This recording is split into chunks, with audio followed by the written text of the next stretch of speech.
Turun pesawat jangan sudah pemerasan. Sampai kuli-kuli sudah belajar meras TKW, TKI. Kenapa nggak ada keadilan di negeri ini? Itu sebabnya kantor ini percuma didirikan kalau kalian tidak menegakkan keadilan itu. Bagian terakhir, ulangan pasal 24. Ribuan tahun yang lalu pada zaman Musa sudah ada hak asasi manusia. Oleh 6. Berbagai hukum sipil, itu terjemahan yang baru. Kita lihat ini, itu jelas. Berbagai hukum sipil, jadi hukum untuk rakyat. Iya, tentang melindungi sesama manusia. Saudara bayangkan, kitab Taurat itu ditulis kira-kira 3.500 sekian tahun yang lalu. Tapi hukum ini begitu sempurna dan tetap relevan, tetap up to date sampai hari ini. Katakan amin. Sebagai ahli hukum, saudara pasti tahu dan dunia mengakui. Sekolah hukum di mana saja, apalagi di Harvard, itu sudah ditetapkan ini. Bahwa Musa adalah orang pertama di dunia ini yang menerima akar dari semua hukum pidana dan hukum perdata di dunia ini. Jadi 5 kitab Taurat Musa ini adalah kitab hukum. Dan dia adalah orang pertama. Negara komunis, negara Islam, negara demokrasi, negara apa saja mengakui bahwa Musa adalah orang pertama. Kalian para ahli hukum pelajari kitab Taurat, nggak bisa dibantah. Itu akurat sampai hari ini. Dan itu luar biasa. Ayat 14. Saudara ini coba baca ayat 14-nya. Hebat sekali, dengarkan. Janganlah engkau memeras pekerja harian yang miskin dan menderita, baik ia saudaramu maupun seorang asing yang ada di negerimu di dalam tempatmu. Ayat 15. Pada hari itu juga haruslah engkau membayar upahnya sebelum matahari terbenam. Ia mengharapkannya karena ia orang miskin, supaya ia jangan berseru pada Tuhan mengenai engkau, dan hal itu menjadi dosa bagimu.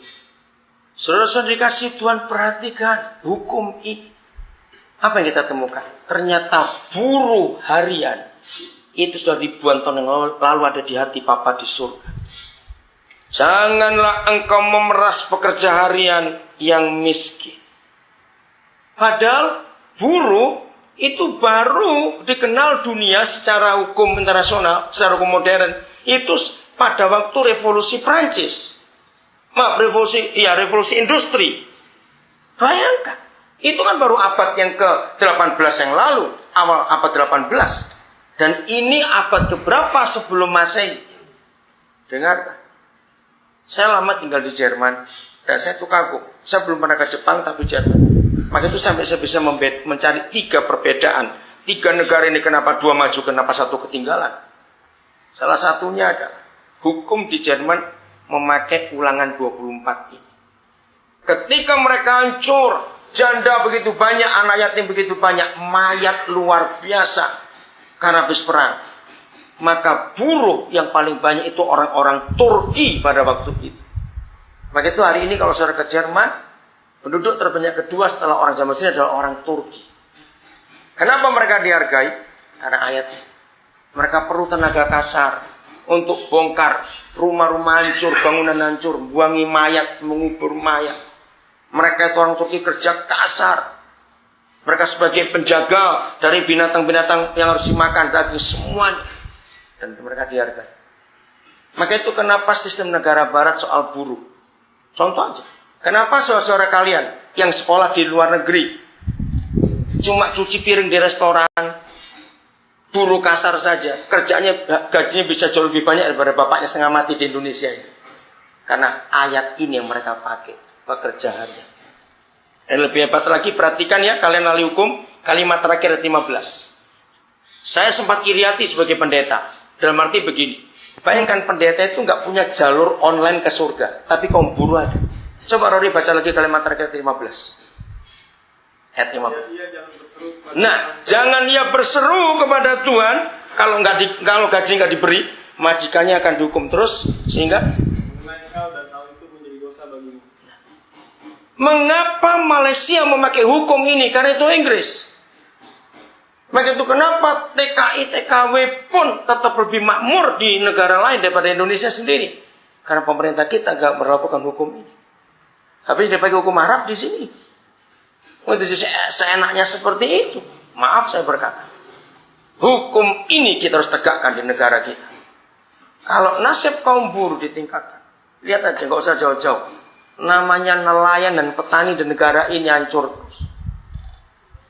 Mana keadilan itu? Selanjutnya, belum selesai. Ayat yang ke-17. Bacakan lagi, Rory. Janganlah engkau memperkosa hak orang asing dan anak yatim. Juga janganlah engkau mengambil pakaian seorang janda menjadi gadai.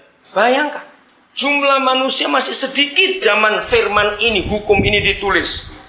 Tapi Bapa di surga sudah memperhatikan kelompok marginal.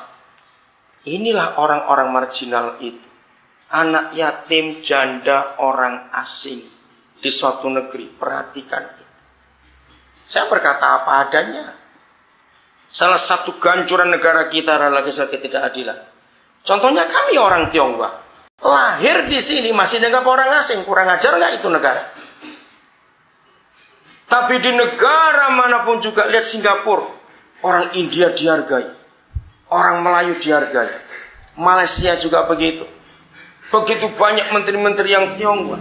Tapi lihat negara ini. Kalau suatu negara tidak memperhatikan orang asing, akan hukumannya berat sekali. Orang asing yang lain yang saya temukan di Jakarta contohnya, itulah kaum urban. Mereka tinggalkan desa-desa mereka, cari uang di sini. Itu orang asing. Kalian sebagai ahli hukum, pakai hukum ini. Janda, lihat itu. Janganlah engkau memperkosa hak orang asing dan anak yatim. Juga janganlah engkau mengambil pakaian seorang janda menjadi gadai. Maaf, ingat zaman pemerintahan Orde Baru, begitu jahat itu anak-anak pejabat. Tahu ada tanahnya janda, dibolak-balik seenaknya. Di mana-mana kita mendengar kisah-kisah yang tragis. Mentang-mentang janda nggak punya apa-apa, mereka rampas haknya. Maka itu negara kita terkutuk. Ini bukan hukum Kristen. Dan ini bukan hukum gereja, tapi ini hukum surga. Yang relevan bisa dipakai untuk semua orang. Terus, ayat yang ke-19. Bacakan lagi, Rory. Apabila engkau menuai di ladangmu, mulut terluka seberkas di ladang, maka janganlah engkau kembali bagian orang asing, yatim dan janda, supaya Tuhan Allahmu memberkati engkau dalam segala pekerjaanmu. Saudara, bayangkan begitu sempurna hukum ini. Ini orang pelit kalau baca ini sakit hati betul. Bayangkan itu tanah mereka, itu tanaman mereka, itu panen mereka. Waktu pekerjanya panen, lupa seberkas. Yahweh berfirman, jangan engkau kembali untuk mengambilnya.